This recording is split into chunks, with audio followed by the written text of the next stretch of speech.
this is Lisa from Punt Creation and welcome back.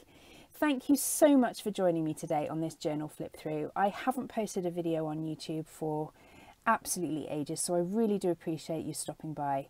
I plan to do a lot more. I plan to do some more power text videos and some journal videos, but let's just dive into this one. I won't spend too long on each page. I don't want to bore you silly, but I want to share with you this wonderful collection. Now, I got mine from, I pre-ordered it actually from Charmed Cards and Craft. That's it. I'll pop the link in the description box below. I pre-ordered it back in November and it arrived just before Christmas when it was released, and I'm not sponsored by them, but they're great. The customer service was amazing, and I ordered some extra stuff actually afterwards and it arrived within a couple of days, so they're a really good company to look out for. So this is Lady Vagabond set. It's from Stamperia. It's beautifully steampunk, it's gorgeous colours, and she's amazing. She's just amazing. Lots of really great papers and die cuts and moulds in the collection that you can have a look at. The journal is 7x6, and I wanted to use a sturdy wallpaper to cover the cardboard cover. Now this has got London clocks on, I think you can see from the back here. But I wanted to tone it down a little bit. I noticed from her clothing that she had ruffles and floral fabrics on her top there. So that's what I've used. I've used a floral fabric on the wallpaper and then some lace on the top of that with her die cuts. This is from the Lady Vagabond collection. They're adhesive, self-adhesive die cuts, and then this one is from the Sir Vagabond collection. And then on the spine, 2-inch spine, I've got some lace as well, and then on the back. Okay, so we'll just open it up. I like to have quite a lot of interaction on my covers, so this one is no different. I've used one of the cut aparts and stuck that on the inside, and then I have created just a little notepad just there. This is from an A to Z London book, turn of last century, so it's very, very old, and but I thought it just tied in really well with the journal. I did a pamphlet stitch for my 4 signatures onto a piece of fabric, and then I stuck that into my spine. Okay, each signature, the front cover is a piece of black cardstock, and then I have used a cut apart from the collection on each one. This one has just been inked around the edges, and then I've used some chain on there, some numbers from a power text collection I had, and then a cog, okay, a gear on there, and then into the actual body of into the journal. I've done stamping on most pages, and then here this is just a little bookmark, and I've used some tiny brads just in there. It's from a cut apart, or actually no, it's not. I had a scrap, so I've literally just turned it into a bookmark. I like the idea that she's a reader. She may not be, but I like that idea, so I've gone with that throughout. And then this here is a piece of really old paper. Again, I think it's from 1810. You only have to fold it and it crumbles, so I wanted to include some of that in there as well, just because of the texture of that paper. So we go through, this is a pull out, a piece of fabric, and then a part of, this is a cut apart from the collection. So if I just pull this open, then you can see. So here we have the cat, piece of lace, and then I've turned that into a little notebook and then just put it behind some tea stained tracing paper. On here, part of the collection, you get some what looks like hinges. So I've used it in a join of this paper where I folded it, and this paper is from a file folder, okay, and then again I've just used these little brads just to make it look as if it's a real hinge. There's a bit more from that paper there, from that book, sorry, and then there's a tuck spot in there. Here I've done a journaling card, okay, and then on the back I've got these little pull-outs. These again, they're from the collection, they're just cut aparts, and I've done some lovely little fabrics swatches just on there, just 'cause I think they look really cute. Just tuck those in there.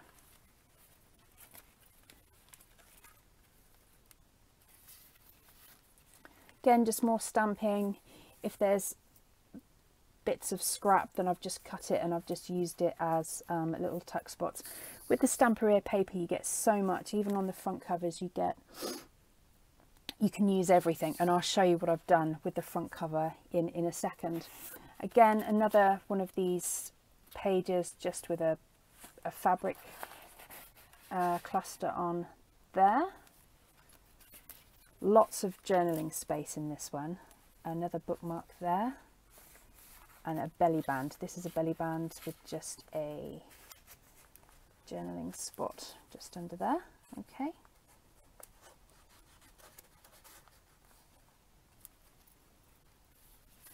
And then here I've used an envelope in the journal, okay, as one of the pages, and here I've cut the end off the envelope to make it into a tuck, and then just a piece of card.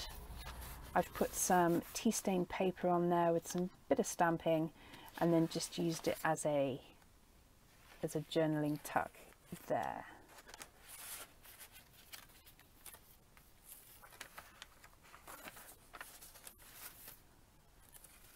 Okay, so this is one of those pieces that I did share this on my Facebook group.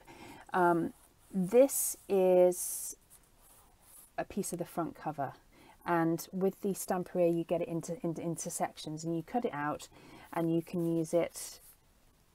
And what I've done is I've used it on a piece of cardstock. It was an actual craft card. I glued the top and bottom to create an envelope, and then in there I've just put a little notebook with a bit of stamping on, and then behind this suitcase just a little bit of lace just to tie that together. Okay, zipping through second signature, I've used again another piece of the cutout, and then corners from a Powertex collection that I had. And here I've just done a fabric cluster, another kind of pull out from an envelope. I like to make uses of those. And then here again, it's another one of those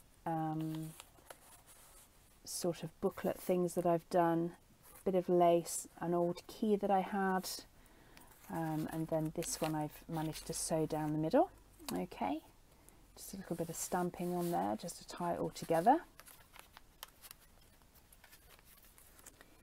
Here I've used some of the die cuts, a self-adhesive die cut onto just a piece of the cutout, and then some of the suitcases, and I've just backed it with some lined paper just so that it's a journaling spot.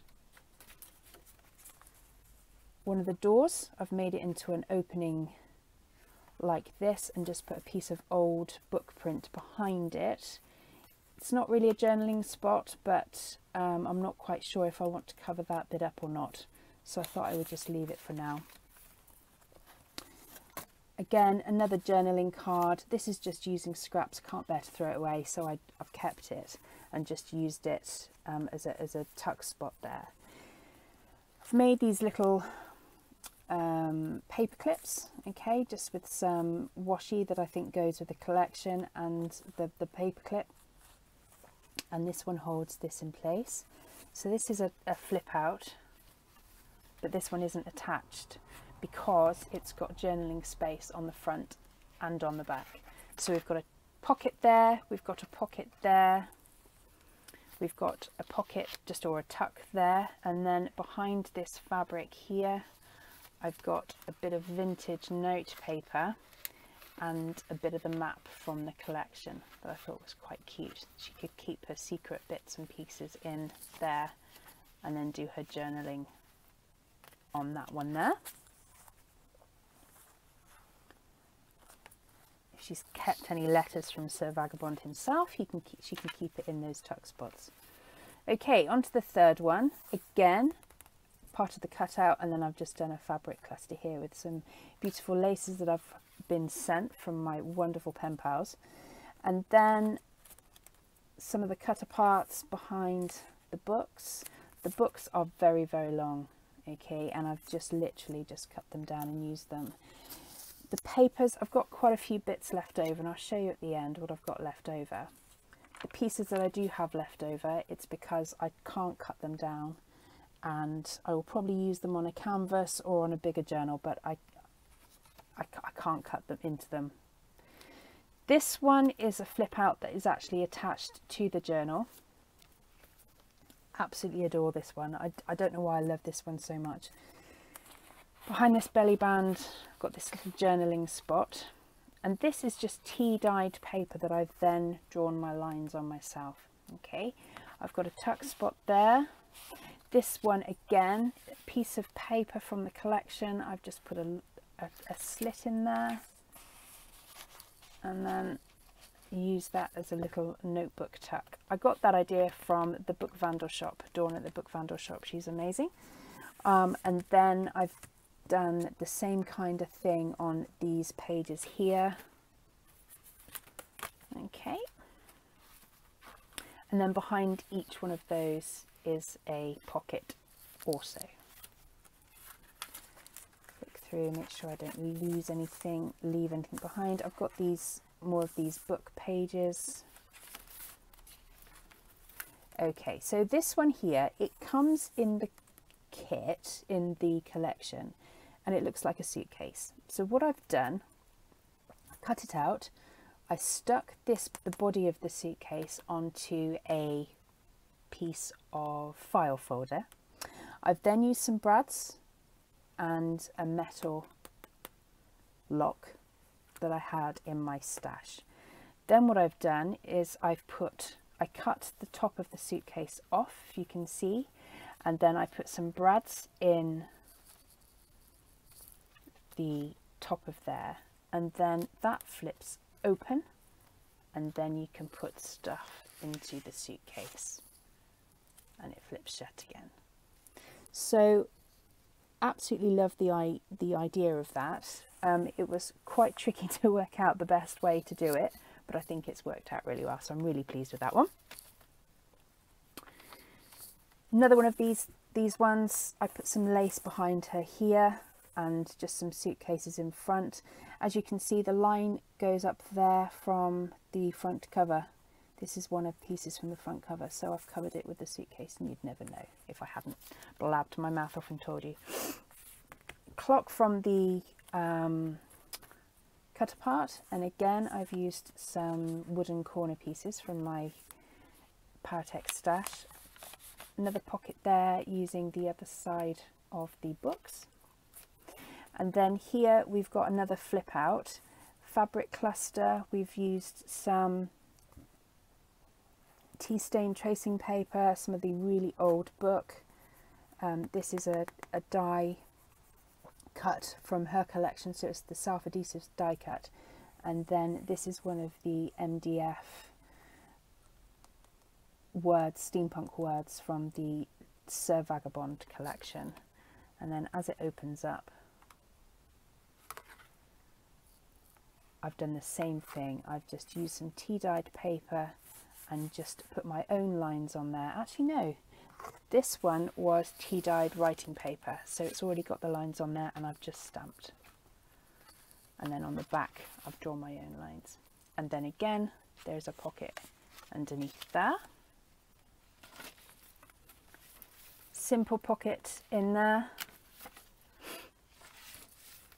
And then here, this is 2 pieces or 2 pages stuck together, and then I have edged it with some white lace and then created a pocket at the top there, put some journaling space on the back, and then just put sewn a ribbon to the top of those suitcases.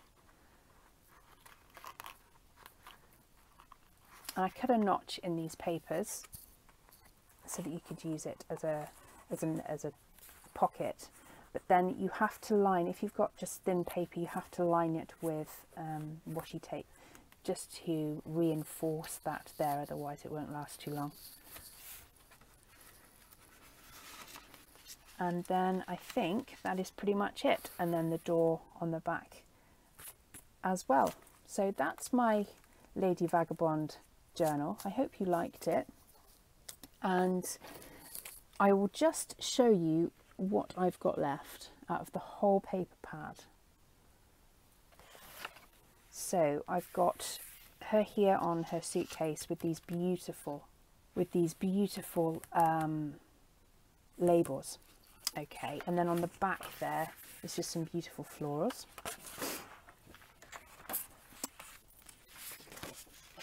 Again, Lady Vagabond herself with this London backdrop and the strips on the back. The clock, which is absolutely beautiful, and I don't know, I can't cut that down to fit this journal, so I haven't cut into that one. And then this one, which I absolutely adore, so it's got the house and the wings and the newspaper behind it, so I'm going to have to think of a way to use that piece in its entirety. The clocks and the cogs there also. But this is such a wonderful collection, and I'm just delighted with it. And anyway, once again, thank you so much for joining me, and I hope to be back real soon with some more. If you like this video, please click the like button, share it with your friends, and please put a comment below. I love to hear your thoughts, and I look forward to seeing you real soon. You take care, stay safe, bye.